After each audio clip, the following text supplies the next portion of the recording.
Warga sini kan dengar isunya kan dia pesugihan kan. Jadi mereka nggak ada yang berani nemenin. Oke. Akhirnya jenazahnya ditaruh di salah satu kamar yang ada di rumah ini. Dan itu pun kamarnya dikunci, rumah juga dikunci dan ditinggal. Jadi jenazahnya itu sendiri di rumah ini, nggak ada yang nemenin. Orang-orang lihat halusinasi, pocong itu memang ada. Memang ada. Sekarang gini, jenazah atau mayit tidak dimandikan, tidak disolatkan. Kenapa gelisah banget Aca? Nggak enak badannya, bener. Kayak antara muak. Jadi gini, dingin tapi badan di dalamnya panas. Terus mual, udah mau muntah aja dari tadi nahan banget. Sama. Baunya udah nggak enak. Tuh kan ya lu nahan. Wonten ingkang badhe disampaikan. Iki ning aku. Nggih.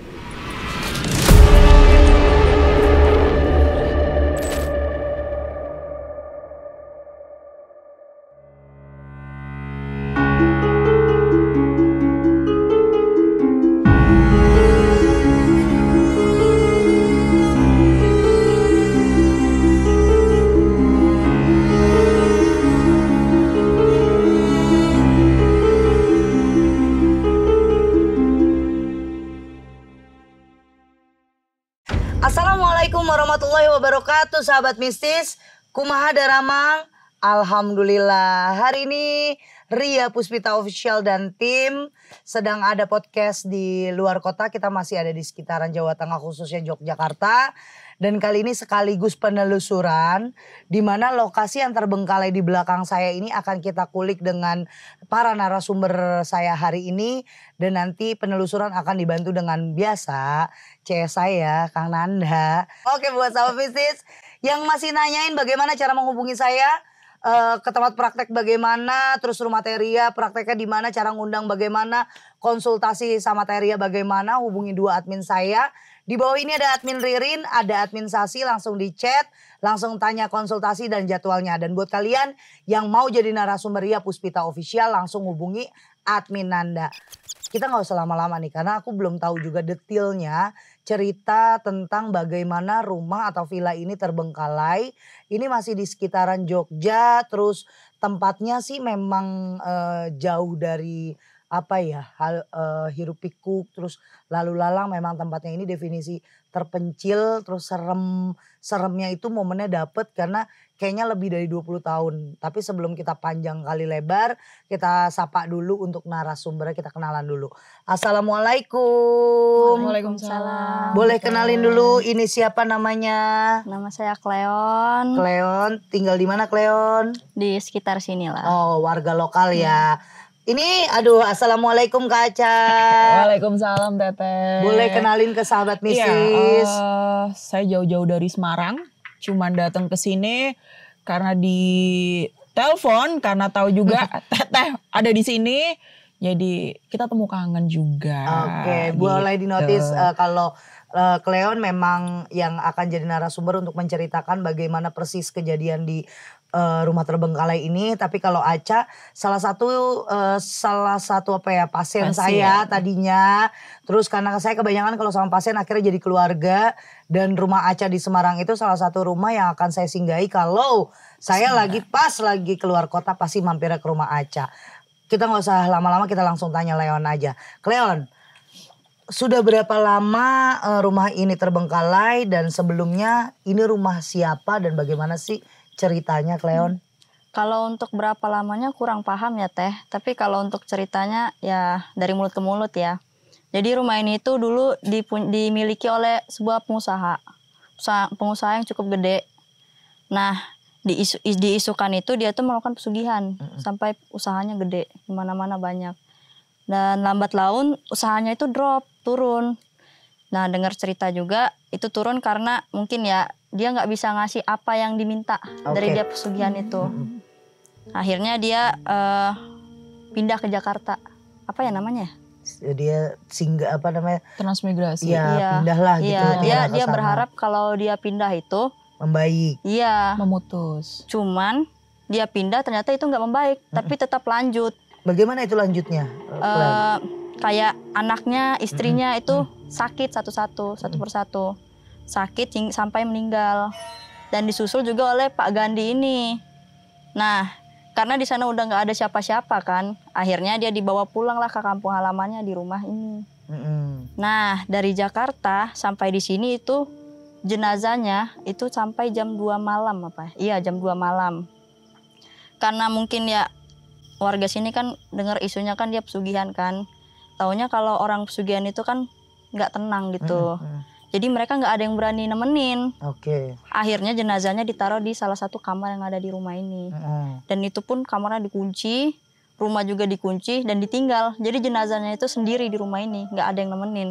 Terus? Nah, sampailah paginya baru warga dan kerabat mau datang untuk nguburin Pak Gandhi ini. Tapi dengar isu juga itu belum sempat disolatin. Langsung dikubur? Iya. Oh, jadi pas dia datang mayit datang ke sini jam 2, gak ada yang berani ya tahlilan deh ya, yasinin dulu, masukin kamar, dikunci, ditinggalin. Sangat sedih. Kan mayit ditinggalin gitu kan. Maksudnya ini orang gak ada hati apa gimana, apa takut mereka? Takut. Oh takut, Iya. lebih ketakut mereka semua? Kan dengar isu juga kan pesugihan. Oh, Takutnya gimana-gimana. Oh berarti pesugihan keluarga Pak Gandhi ini si pemilik rumah sudah harum di warga sini ya. Terus pas giliran pemakaman ada kejadian apa, Cleon? Kalau pemakaman sih itu kayaknya nggak ada kejadian, tapi setelah dimakamkan itu yaitu kayak neror. Gimana nerornya? Ya kayak sering nampak kalau orang lewat kayak ada pocong di sini. Boleh spesifikasi gak pocongnya, dia pocong biasa putih gitu atau apa mukanya gimana gitu? Oh, kalau yang dilihat warga sih infonya cuman pocong ya, cuman ya kayak sekelibat lewat kan, sekelibat lihat ada pocong di sini. Cuman kalau spesifikasi mukanya gimana nggak paham. Selain pocong Pak Gandhi ini ada lagi gak yang warga lihat kayak keluarganya gitu, ada keluarga di sini? Enggak sih, infonya pocong sering nampak. Pocong yang lebih sering. Kalau kamu pernah diteror di sini? Karena kan kebetulan yang kita tahu kamu warga lokal sini. Apa pernah keluargamu atau kamu gitu? Aku sih teh kadang kalau lewat kayak ngelihat pocong, entah halu entah bukan ya. Di depan kan agak gelap jalannya itu. Suka ngelihat kayak pocong gitu. Tapi nggak tahu bener halu apa bukan itu nggak tahu. Berarti semenjak kejadian itu rumah ini kosong dan warga di sini juga jarang untuk melintas di sini. Iya. Oke, tapi yang kita lihat memang kalau sahabat mistis lihat ya, sekeliling di sini tuh alang-alangnya udah tinggi banget, pohon-pohon tinggi. Dan saat survei tadi kita mau ke lokasi juga sempat tim ngebabat dulu yang bisa kita buat jalan.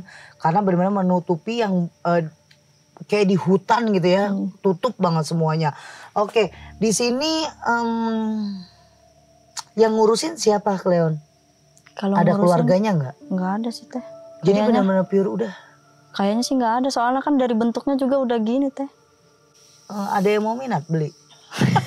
Siapa tahu ya, kita kan namanya manusia nawarin ya kan demi kebaikan. Siapa tahu sayang ya. Kan. Ada yang rawat. Kaca. Yes. Kan bukan warga lokal nih kita. Saya apalagi jauh banget dari sini ya. Secara kita manusiawi yang ngelihat rumah terbengkalai, menurut Kak Aca penglihatannya kayak gimana Kak? Jujur Li, tadi sebelum syuting ya, naik jalan, kita kan di atas ya Teh ya, kayak berat ya, rasanya berat dan dinginnya beda dengan di bawah. Nggak ngerti balik lagi halu atau yang udah jiper dulu, cuman emang ngerasain beda sih dari yang di bawah. Tadi kita stay di mobil sama di sini, emang kerasa dinginnya di sini kayak kalau orang Jawa bilang nyikep ya, meluk gitu. Beda sih auranya, aku ngerasain sih. Auranya gitu. beda ya. Cuma memang kalau aku mah ngerasanya di sini bukan hangat, aneh lah. Kayak banyaknya itu kalau kata orang kan pocong ya.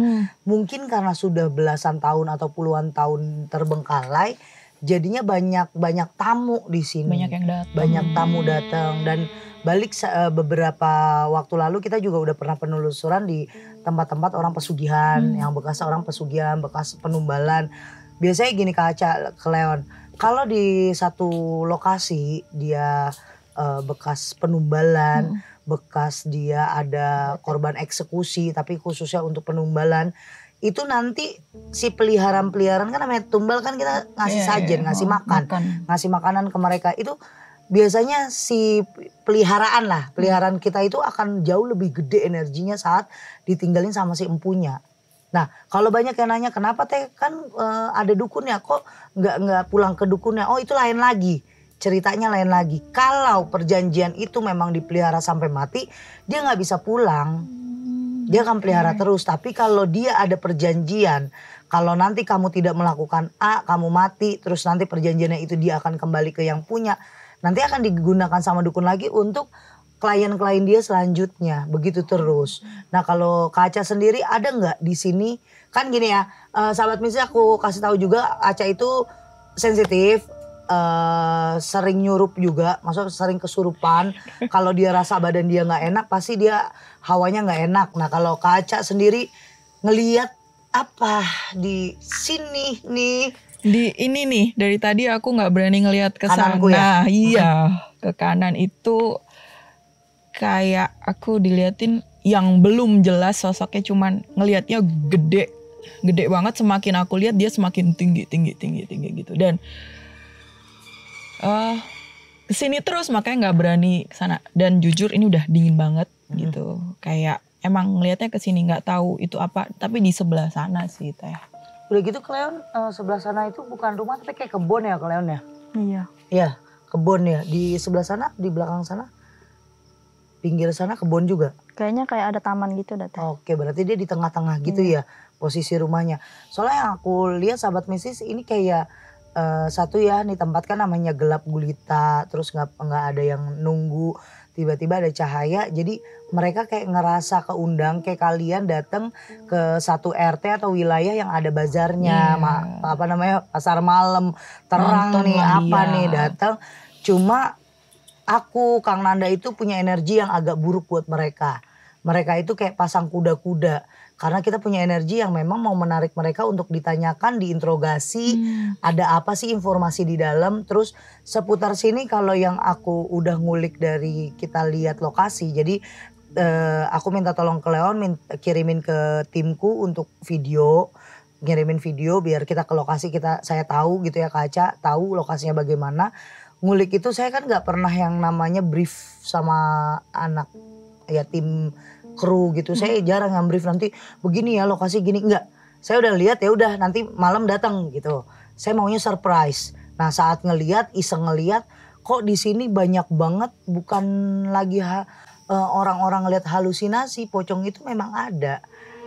Memang ada. Sekarang gini, jenazah atau mayit tidak dimandikan, tidak disolatkan, terus langsung dikubur aja.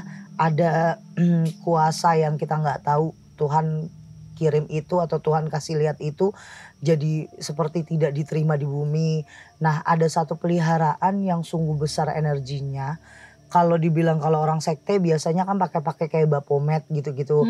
Nah kita punya iblisnya. Kalau di bagian penumbalan tuh kita sebutnya iblis, pemujaan yang mereka puja, peliharaan yang mereka kasih. Ini tinggi besar yang energinya bisa nyakitin juga. Sama kayak beberapa tempat penelusuran aku nih Kak Aca, Kleon, itu mereka itu nyakitin kita. Kita itu, saya, kru, bisa Kang Nanda, ada yang ibaratnya dilempar, pas kemasukan tuh sengaja masuk ke satu tempat yang ternyata itu merosok ke bawah jurang gitu.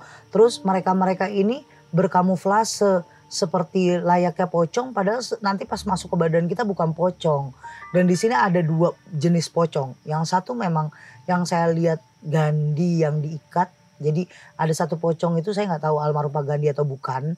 Tapi ini pocong ini diikat. Diikatnya bukan cuma kayak tali pocongan.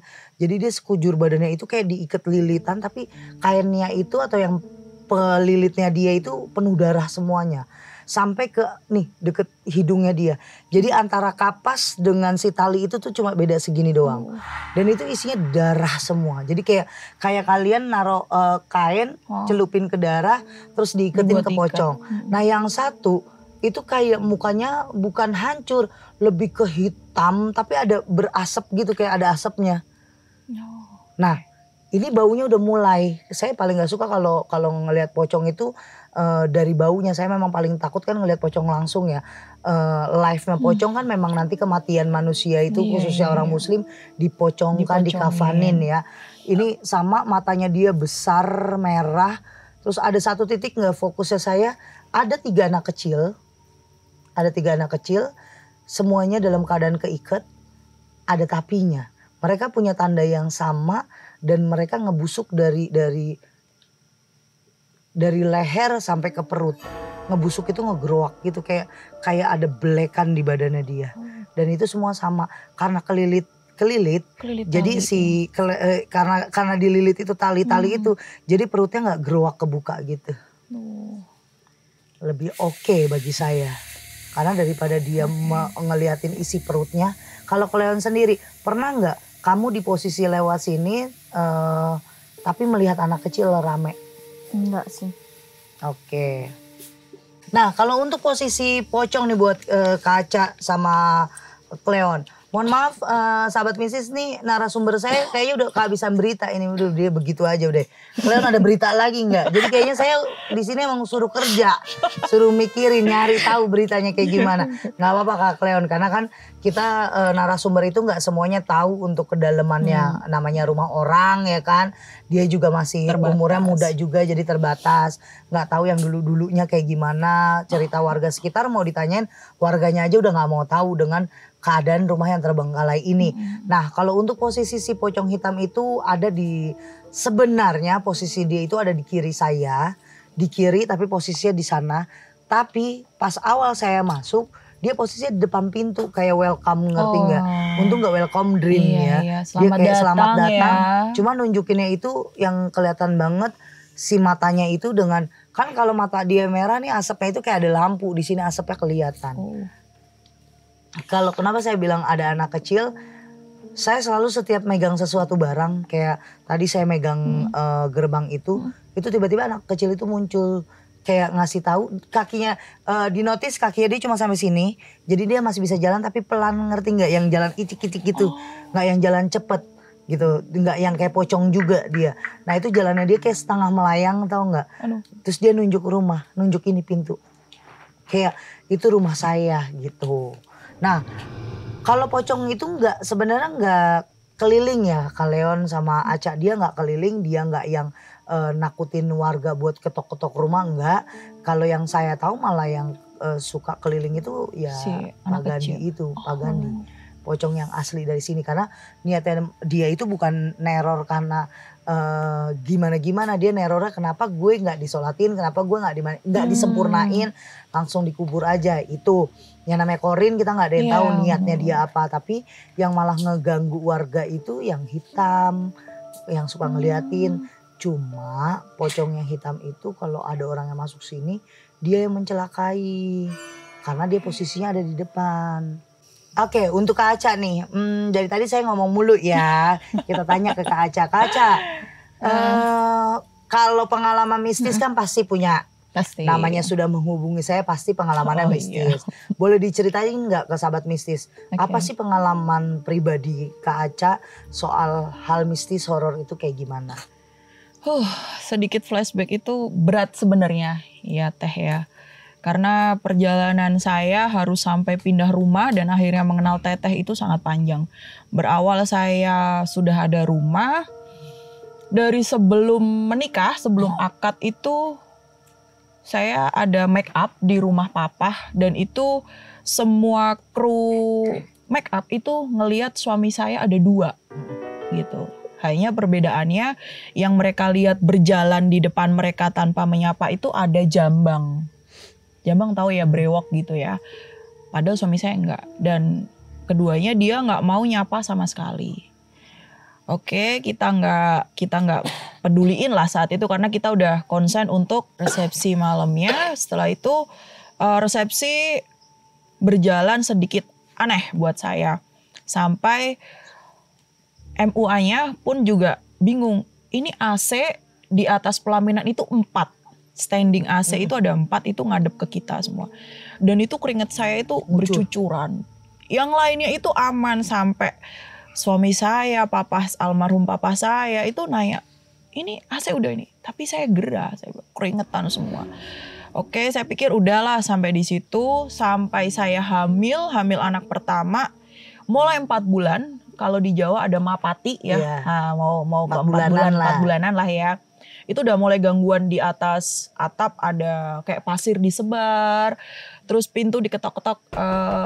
Karena suami saya pelaut, jadi kan jarang di rumah saat itu ya. Jadi saya cuma sama si mbaknya aja, mbaknya tidur di belakang.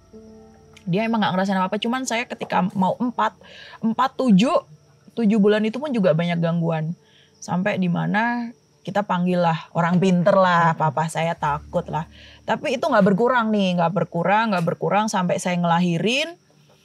Saya punya anak kedua, setelah itu saya udah gak mampu, saya pindah ke rumah papa ya, notabene rumah papa.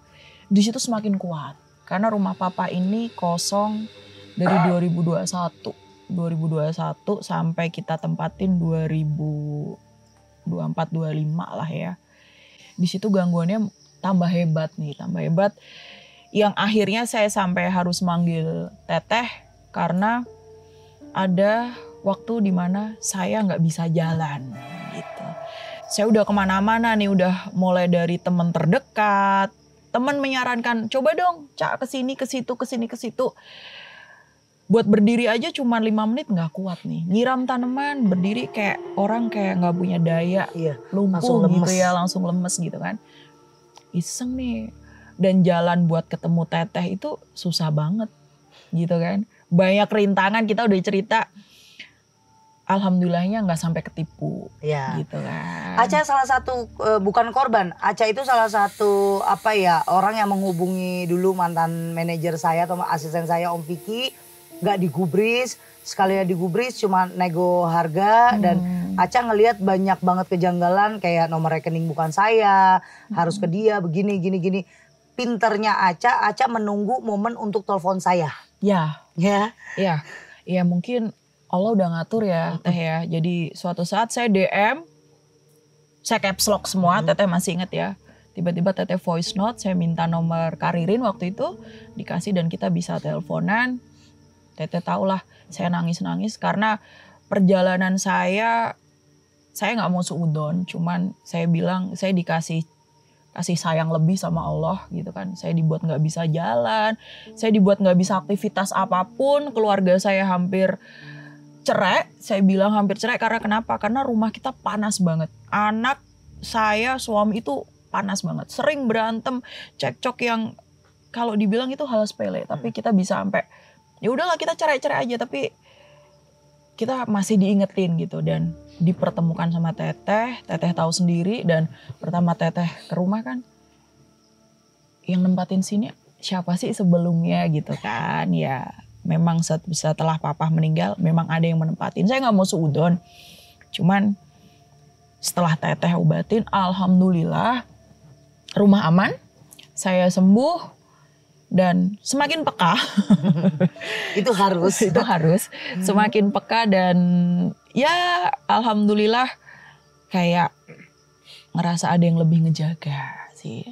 Alhamdulillahnya lagi keluarga kita makin erat. Gitu, makin sayang, makin ngerti. Oh iya, oke. Emang kemarin kita ini bukan pure murni karena kita pengen berantem sih, gitu kan. Ya, kalau mau diceritain detailnya parah banget karena saat itu banyak yang bilang sosok genderuwo yang ikut aku Teh. Bagaimana tuh pertama kali orang bisa ngelihat si doi itu mendekati kamu? Ya. Jadi ceritanya karena papa mungkin takut cucu, lebih takut ke cucu ya. Almarhum bapak itu lebih takut ke cucu. Jadi papa sempat manggil orang. Dia tuh kaget. Dia kaget ngelihat saya. Mbak Aca dulu tinggal di mana? Karena aku dulu kuliah itu sempat ngekos. Karena rutinitas yang pulang malam papa takut saya ngekos.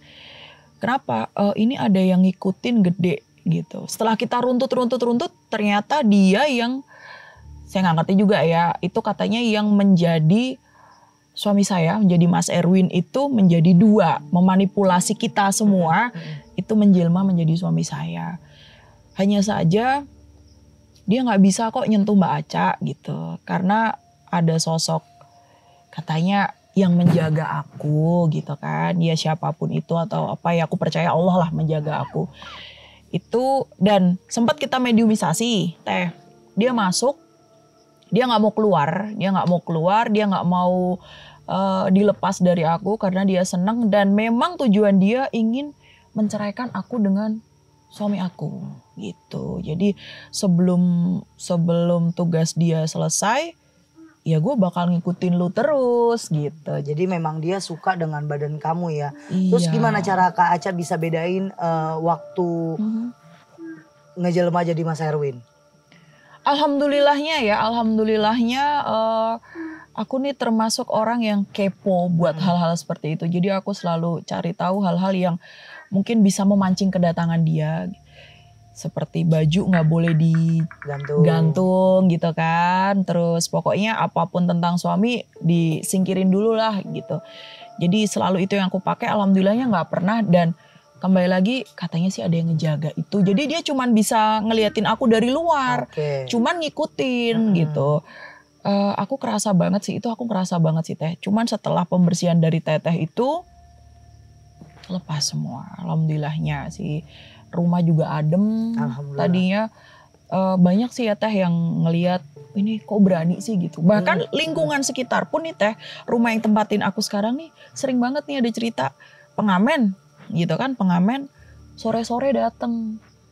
Terus ada orang jual pecel dekat rumah. Ditanyain pengamennya, "Mas, kok ngamen di situ itu rumah kosong?" "Enggak kok, saya barusan dikasih sama ibu-ibu pakai kursi roda."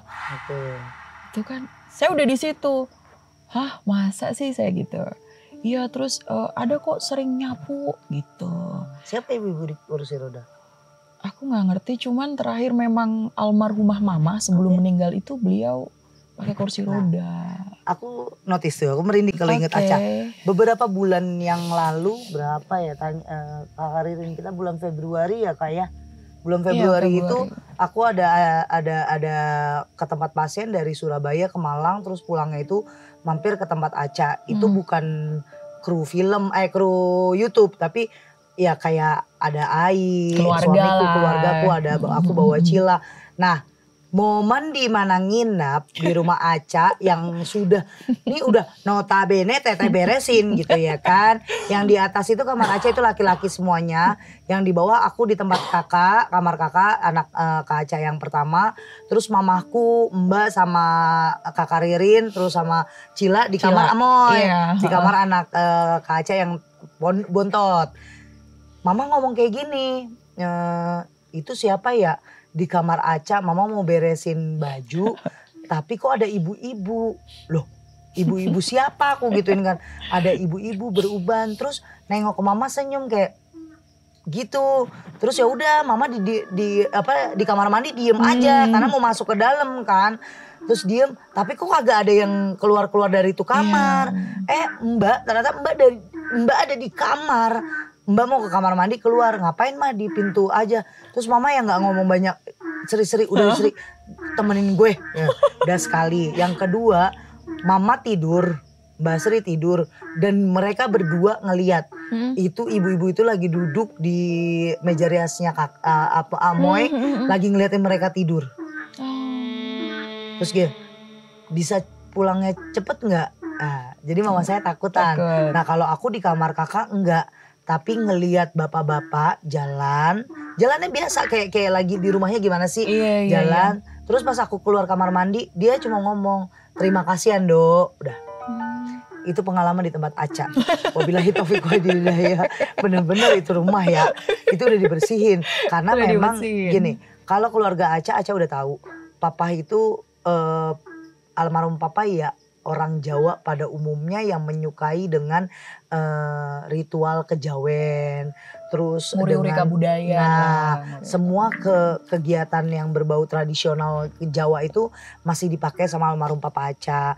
Masih punya dulu itu ya barang-barang yang harus dibersihkan, dirapikan sampai akhirnya beliau meninggal. Aca sudah banyak yang dihibahkan ke beberapa orang, tapi gak tahu kenapa hawa itu masih ada. Karena kan dulunya ngebekasnya di situ. Dan pengalaman saya di rumah satu lagi. Oh iya, rumah lama ya. Kalau di rumah lama itu malah lebih horor lagi. Setiap kamar ada kuntilanak. Dan di CCTV aja dia muncul. Ibaratnya itu rumah akhirnya sampai saya bersihin dan sudah laku terjual. Karena memang itu niatnya mau dibersihin untuk dilakuin. Dan perkenalan saya sama Aca itu cukup sekali ketemu di satu guest house, kita ketemu bareng. Saya berpesan dengan suami Aca, saya berpesan sama Aca. Saya cuma ingatkan sama mereka berdua, kalau Aca sudah tidak punya orang tua, anggaplah saya dengan keluarga saya itu keluarga. Karena yang saya butuhkan gini, pengobatan itu bukan lagi pengobatan yang kalian lihat, saya pegang pasien, kesurupan, enggak. Pengobatan yang sejatinya pengobatan itu penyembuhan lahir batin. Ngobrol. Kita ngobrol dari hati ke hati, cari jalan keluar bareng-bareng. Karena setan itu yang namanya setan, jin, iblis akan memasuki otak kita, hati kita, pikiran kita jadi panas terus. Nah di situ kalau misalnya memang saya lagi ruqyah rumah, si penghuninya masih tidak nyaman dan tidak aman, percuma Ca. Percuma Cleon. Jadi kenapa rumah kita kadang panas? Oh iya, hubungan kitanya nggak baik. Karena ada hati yang mangkel, yang dongkol. Oh kita rapin dulu apa. Aca sama suami saya nggak pernah yang sendiri-sendiri saya ngobrol. Enggak. Duduk berdua, kamu sakit apa, kamu maunya apa. Kamu maunya apa, kamu sakit apa. Luapin di sini, diem, sama-sama diem dulu. Kalau ini ngomong, ini diem. Akhirnya keluap semua. Saat semua emosional itu keluap, baru kita tahu, oh itu permasalahannya. Jadi buat sahabat mistis kalau yang bilang Teh Ria udah ngobatin sekarang pakai ilmu putih. Ilmu putih itu apa? Ilmu putih itu ilmu jiwa sebenarnya. Karena semua manusia itu hatinya sebenarnya benar, tapi didasari emosi jadinya nggak baik. Jadinya hatinya jadi busuk, hatinya langsung masuk ke pikiran yang buruk. Tapi ini ada yang kenapa di belakang saya duduknya jadi nggak tenang dan was-was. Aca gimana rasanya Aca di sebelah kanan masih ngeliatin aja? Gak berani ngeliat, makanya konsennya ke ibu aja gitu. Dek, udah malam loh nggak sekolah Dek. Libur besok. Oh, libur. Apa yang dirasain Cleon? Nah, rinting aja. Kayak dia agak flat ya. Gimana kalau dia nanti kita suruh uji nyali aja gitu, tapi di rumah saya, jangan di sini kedeketan dia. Oke, kalau sosok di sini nih Kak Aca, seandainya mau interaksi di badan, kamu akan menahan atau membiarkan mereka masuk? Hah? Cuma nanya itu doang. Cuma nanya itu doang. Takut banget dah. Karena ada ibu, ya. Ada ibu, ada kakek. Jadi sombong gitu. Jadi gue, gitu. Ada satu waktu saya cerita, ini pribadi banget. Tiba-tiba suaminya Aca WA ke ayah, ke suamiku. Aca lagi kambuh. Saya cuma ngomong gini, udah biarin aja. Bentar lagi juga selesai. Karena apa? Saya tahu Aca itu kalau lagi emosional pasti jadi. Udah. Itu yang masih saya mempelajari ilmunya untuk sabar. Harus. Kalau misal Teh Ria lagi di penelusuran terus tiba-tiba kesurupan, ya memang momen saya masuk itu kebanyakan saat kita udah banyak ngelihat kan kalau di dalam itu mulai capek terus fokus kita udah gagal, itu gampang banget kesurupan memang. Dan memang kalau di penelusuran badan saya di-losin, dibiarkan mereka untuk interaksi karena kalau dikunci kan nggak bisa mereka interaksinya. Terus sudah kayak gitu memang satu tuntutan netizen maunya Teh Ria kesurupan aja nggak gitu seru kan. kalau mau surupan. Nah buat Cleon, di sini tuh kamar yang mana sih yang paling angker? Atau bagian mana dari dalam rumah itu yang menurutmu dan menurut orang-orang di sini tuh yang paling serem? Kamar yang diletakin jenazah Pak Gandhi itu ada di belakang. Itu tersendiri atau kayak kamar pertama, kamar kedua? Kamar gitu? pertama, kamar kedua, kamar ketiga, keempat. Kamar dia ada kamar 4 di situ. Iya, itu yang di dalam rumah kan. Kalau yang di luar kan biasanya tempat itu ya pembantu ya. Oke. Berarti dia posisinya jatuhnya ke belakang ya? Iya, di paling belakang. Nah kalau di sekitaran sini menurut warga di sini yang mana yang paling angker? Gak ada yang masuk sih. Gak ada yang berani? Iya. Jadi definisi gak ada yang berani warga? Iya. Oke, pernah gak ada kamu dengar konten kreator gitu masuk ke sini gitu? Kalau konten kreator ada sih. Apa yang mereka alami di sini? Ya gangguan-gangguan ya kayak barang jatuh, ada suara. Kalau enggak barang geser lah. Oh dia bisa interaksi lewat pegangan. Jadi apa bisa menyentuh Minah, barang iya. berarti energinya dia memang Gede. cukup.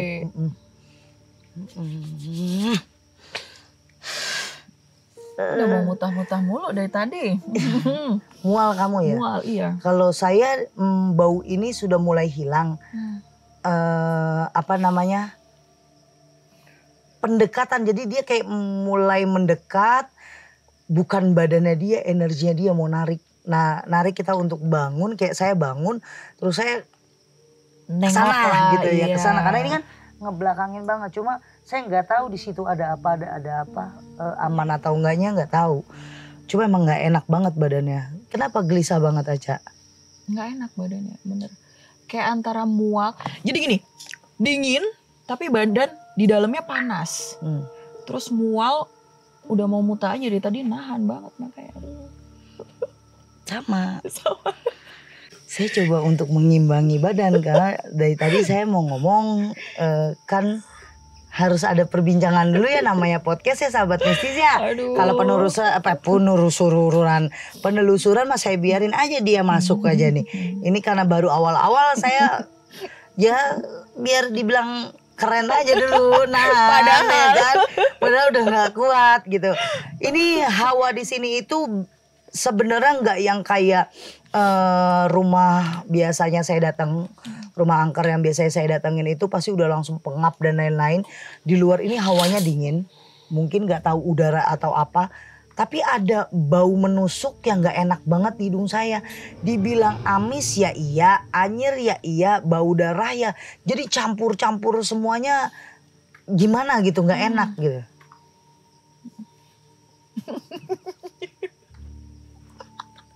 Nggak usah nular, ke sono aja, udah nggak usah kesini-sini, lu ngapain? Ih. Saya merasa mulai kaki saya naik ke atas karena ada yang mau masuk tapi saya yakin dia nggak bisa ngomong. Karena dari tadi saya tanya dia diem aja. Diem yang nggak ada interaksi, malah tiga anak kecil ini mengajak saya untuk ke sebelah kiri untuk melihat ada teman-teman. Saya nggak tahu teman-teman itu masa makhluk-makhluk lain atau enggak. Tapi yang dia bilang ini yang sering menemani keluarga saya. Semasa hidup atau sekarang? Entah, Oke. nggak tahu. Cuma nih saya udah dari tadi capek. Nahan dari kaki karena banyak yang mau interaksi dan di dalam ini saya ngelihat perempuan tinggi besar.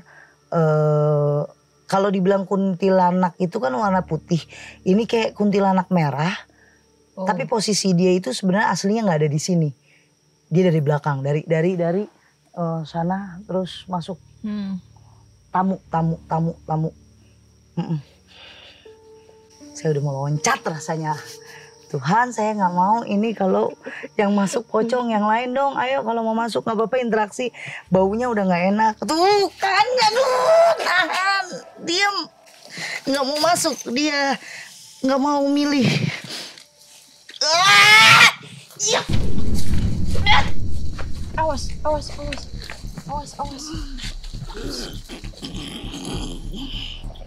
Halo, ada apa ya? Assalamualaikum. Assalamualaikum. Nggak bisa ngomong ya? Oh, nggak bisa ngomong. Udah lepas.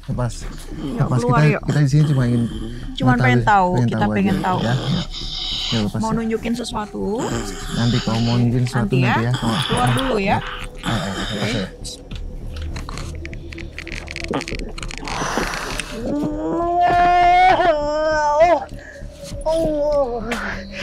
Bau. Wis.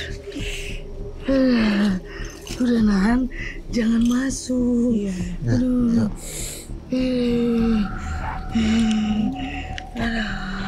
Minum. Minum mana? Minum dulu.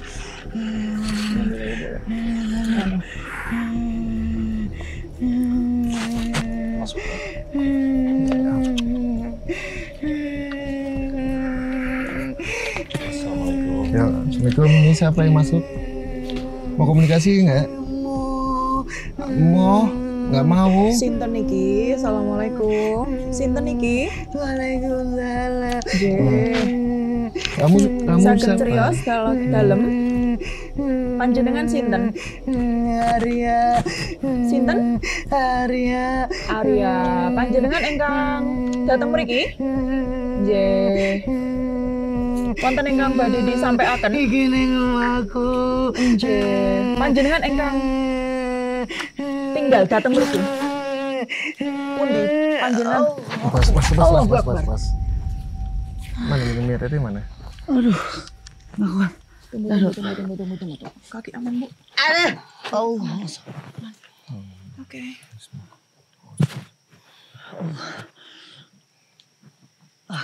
Oke. Ya. Minum ya.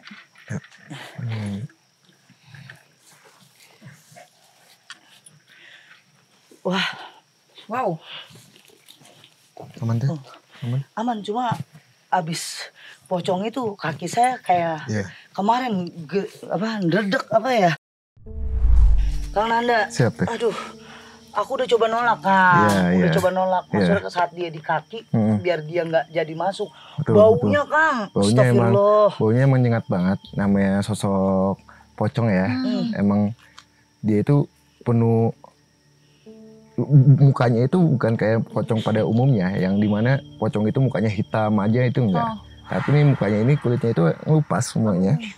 Makanya itu menimbulkan bau yang Bau ya, yang enak. bau amis banget. Tapi emang sosoknya itu emang dia mengelilingi bangunan ini. Kayak dia penjaga gitu Ya, ya. Jadi soalnya semua betul. lokasi dia, bahasanya Ya. dia. Bahkan dia itu bukan posisinya bukan lompat kayak pada umumnya, Terbang. tapi dia model zigzag gitu. Zigzag. Jadi pocongnya itu modelnya begitu. Tadi sempat mau komunikasi sama Tete, namanya pocong kan. Kalau kita nggak kulik sampai dalam, dia nggak akan mau ngomong, nggak mau komunikasi. Makanya dia hanya diem saja. Nah pada saat pocong itu sudah lepas di tubuhnya Tete, ada makhluk lain yang Masuk ingin lagi. masuk lagi. Apa Sebenarnya itu Bang yang kedua? sosoknya itu laki-laki. Oh, dia nggak bisa bahasa Indonesia ya, Kang? Ya, Kayaknya sosoknya asli laki-laki. dari Emang sini. dia emang asli sini dan juga emang Oh.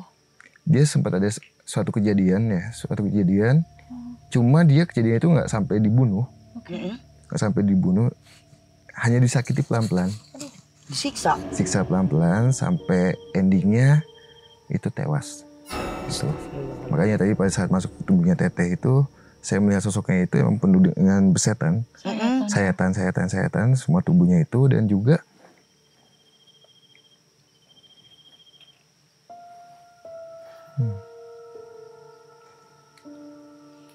dia bilang akan ada yang menggantikan saya nanti selanjutnya. Oh my God. Gitu. Menggantikan saya selanjutnya itu adalah hal yang sesuatu yang sempat dialami sama dia nanti akan bisa dialami sama tim tanpa sengaja. Entah tim melakukan hal yang notabene menyiksa. Oh iya paham. Itu hati-hati. Karena hati-hati dia banget. dulunya disiksa ya. Disiksa. Jadi dia akan kayak ngasih tahu nanti kalau ya kalian semua ini yang kita ada di sini itu akan mengalami yang sama kayak dialami gitu ya Iya, Kang. iya. Kalau untuk pocong itu saya kepo deh Kang. Sebenarnya siapa sih pocong itu? Kalau saya lihat ya mukanya itu emang dia muka tua. Aha. Muka tua, bukan muka yang mukanya itu muka bapak-bapak tua. Tapi saya nggak tahu itu siapa deh, karena saya belum bisa komunikasi, tadi sempat belum bisa komunikasi, jadi emang kita mesti ke dalam nanti ya. Kalau ke dalam kita kupas itu. Terima kasih banyak Kang Sama-sama, Nanda. Terima kasih Kang Nanda biar pulin energi dulu karena nanti pasti Kang Nanda nemenin saya full di penelusuran. Nah buat tadi Aca sama Cleon, ini kebiasaan buruk saya kalau udah masuk. Sebenarnya tadi masih bisa nih kalau saya tahan, bahasa saya gitu niatnya. Bisa nih saya tahan, tapi pas dia bangun karena udah di kaki.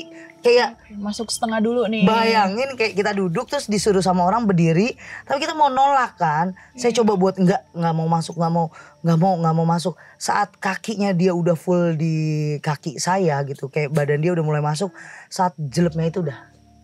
Dan Udah saya nggak bisa coba buat dikembaliin. melepas badan saya. Saya biasanya masih ada kesadaran sekitar 10% lah, 15% itu masih ada. Saya buat dengar sekeliling itu masih ada nyiup-nyiup di kuping. Ini enggak, karena baunya itu busuk bener, kata Kang Nanda. Tapi saya itu enggak suka bau pocong tuh, ada satu ciri khas bau yang Saya kalau setiap makan terus lagi kayak ngenotis lagi itu baunya pengen muntah. Cuma masih beruntungnya badan saya karena saya lepasin jadi gampang sih sebenarnya orang ya setan masuk gitu. Itu jadi baunya itu agak hilang, bau itu hilang. Kalau enggak sampai ke badan kayaknya masih bau itu aja. Nah kita nggak tahu ya sahabat mistis ini apa. Coba nanti kita kulik di penelusuran. Allahu Akbar, Kang Nanda. Kang Nanda, lampu. Astagfirullahaladzim.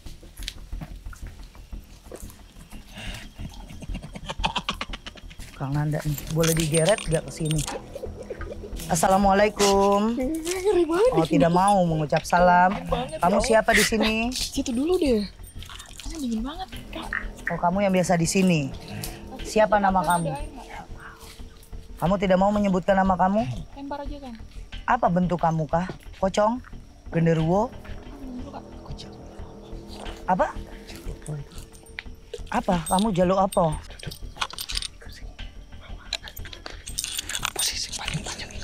Apa? Oh, dupa. Kamu butuh dupa. Korek. Mana dupa. Pinjem Ini, korek ini. dong. Sini. Korek. Sini. Korek.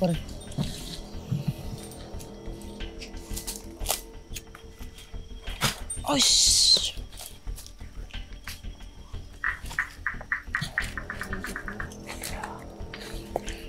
Cak, sini Cak, dia bahasa Jawa Cak. Oke. Assalamualaikum. Dia nggak mau ngucap salam. Oke. Assalamualaikum warahmatullahi wabarakatuh.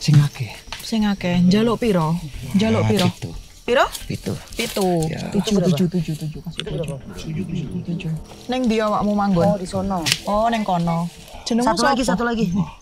Kenapa kok emoh? Iya tuh. Piye? Jalo.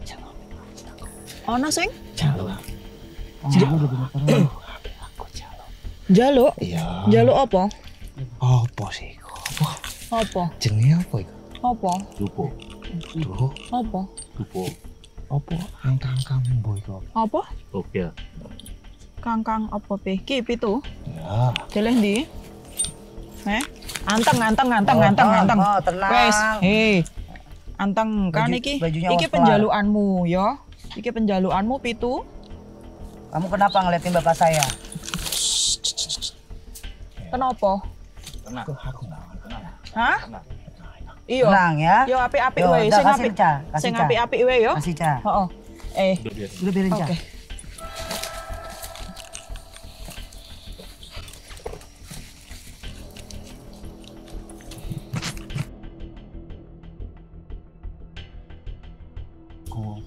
Apa? Kopi, mau kopi. Pitik. Ya. Wah, mengko sik. Engko lo. Mengko. Udah tenang. Mau Hei. dikeluarin paksa. Sing apik-apik. Ayo. Sing apik-apik. Sopo sing melok-melok? Ini ning kono ya berapa? Yo wis. Oh, awakmu wingi ngerti? Ya. Awakmu wingi ngerti ning kene yo nan? Oh, wis ketemu kakek. Heeh. Jenengmu sapa? Lho kenapa? Wis sing manggon ning kene? Ning kono. Ya udah keluar ya. Metu ya. Keluar ya. Metu ya. Wis. Keluar ya. Metu apik-apik ya. Yo, yuk. Metu sing apik-apik. Allah. Allah. Pegang. Awas ada ranting. Lagi nih. Aduh pantatnya ketusuk lagi kan gua. Minum Kang Nanda. Sang.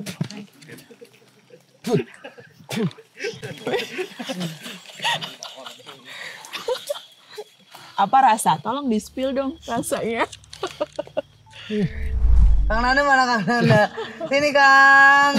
Masya Allah. Akang makan apa lagi sih? Ada bangku nggak? Ada bangku nggak? Pinjem bangku bentar dong. Buat Kang Nanda nih ngobrol biar seru. Ya 5 menit lah kita menceritakan Kang Nanda. Untuk hari ini kayaknya sudah lapar sekali. Jadi apa aja dimakan. Aduh ya Allah. Kang Nanda, Siap deh. ini di belakang loh. Kamu di set di belakang. Apa sih awalnya tuh kayak gimana bisa dia tiba-tiba interaksi, rasanya gimana di badan Akang? Sebelum saya menceritakan apa yang dia mau ya, itu gimana tiba-tiba jelp doang langsung. Iya, jadi emang pada saat tadi sempat ada yang komunikasi sama Teteh kan ada 2 sosok yang tadi sempat masuk ke Teteh. Dan di sebelah sana masih banyak teh sebetulnya yang ingin komunikasi, tapi saya tahan dulu teh. Saya tahan, maksudnya nanti dulu gitu, nanti dulu. Nanti Ayah kan ada jeda waktu. ada jeda, ya kan? ada jeda waktunya. Kalau misalkan kita nggak kasih jeda waktu, mati kita. Nah, gini Kang Nanda, tadi itu dia bahasanya pure Jawa. Cuma tadi saya minta penjelasan dari Aca biar Aca tanya. Saya ngerti dia ngomong apa, tapi saya nggak bisa untuk ngeladenin. Nyampein ya, iya, benar, Tadi juga ngomong ya Ca, dia itu dari seberang Iya, sana, dia ada di di sana. seberang, Kayak di taman gitu tuh, kan ada taman kecil tuh. Tapi posisinya dia hanya nunjuk ke sana. Dia minta dupa, kita kasih 1. Dia minta 7. Dia minta 7. Ya. Akhirnya kita kasih. Kalau saya tangkap ya, kenapa ini sosok minta 7? 7 itu adalah pertolongan kan? Oke. Kalau bahasa Jawanya apa? Pitulungan. Pitulungan, itu Pitulungan. pertolongan. Nah, apa mungkin, saya juga belum tahu, apa mungkin ada Samuel yang tadi saya bilang bahwa nanti tim akan melakukan yang tanpa dia sengaja dengan melukai badannya. Karena ada sosok yang tadi masuk ke Teteh, sosok laki-laki seperti komunikasi sama Teteh itu kan, dia mengalami hal penyiksaan, tapi tidak sampai langsung dibunuh, langsung meninggal enggak, tapi penyiksaan yang endingnya adalah tewas gitu. Apa mungkin bisa ada hubungannya sama yang tadi sosok yang tadi masuk ke saya kayak gitu? Saya nggak paham juga tadi. Kita masih dapat teka-teki Ya. dari mereka ya. Ya. Dapat Punten, teka-teki Keke, aja. Kayak Teteh sama Kang Nanda. Tadi sempat waktu saya tanya, dia ngebisikin ke saya, ono sing njaluk aku, ada yang minta aku, Ya. gitu. Dan dia teriak, omah iki omah pesugihan, gitu. Berarti dari narasumber Kak Cleon bener, ya kan di sini. Kalau ini memang pernah ada pesugihan. Ini ada pesugihan. Saya juga bingung sama Kang Nanda yang masuk ke badannya Kang Nanda. Kenapa sih dia maunya makan dupa? Kan kasihan ya teman saya ya, lidahnya gitu kan panas. Panas nggak Kang? Enggak. Enggak ya, aman ya. Aman. Tetap coba fansnya Kang Nanda glowing kan, tetap dia mah dalam situasi apa dia ganteng aja. Oke sahabat Lisi semuanya, kita nggak akan selesai di sini. Kita ada penelusuran nanti bagaimana mantapnya, chaosnya, dan apa informasi yang kita dapetin di dalam di rumah pesugihan ini. Jangan kemana-mana, tunggu selanjutnya. Terima kasih Kang Nanda. Siap. Terima kasih Cleon, Kak Aca. Nanti akan ditemani sama Nanda, ada Aca, dan saya berempat dengan Unye. Terima kasih. Assalamualaikum warahmatullahi wabarakatuh. Waalaikumsalam warahmatullahi wabarakatuh. Ada sosok yang Kenapa, Ca?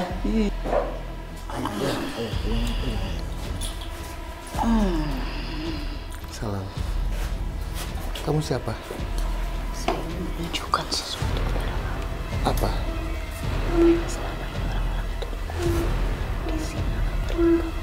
Di tempat ini penyimpanannya. Oke, nanti kita akan ungkap, tapi kamu lepas dulu dari tubuh teman saya. Kang Nanda. Nih nanti. Aduh, mau buka lagi. Itu nggak apa-apa. Aku gemeter ngeliatnya. Lagi Caca. Pelan.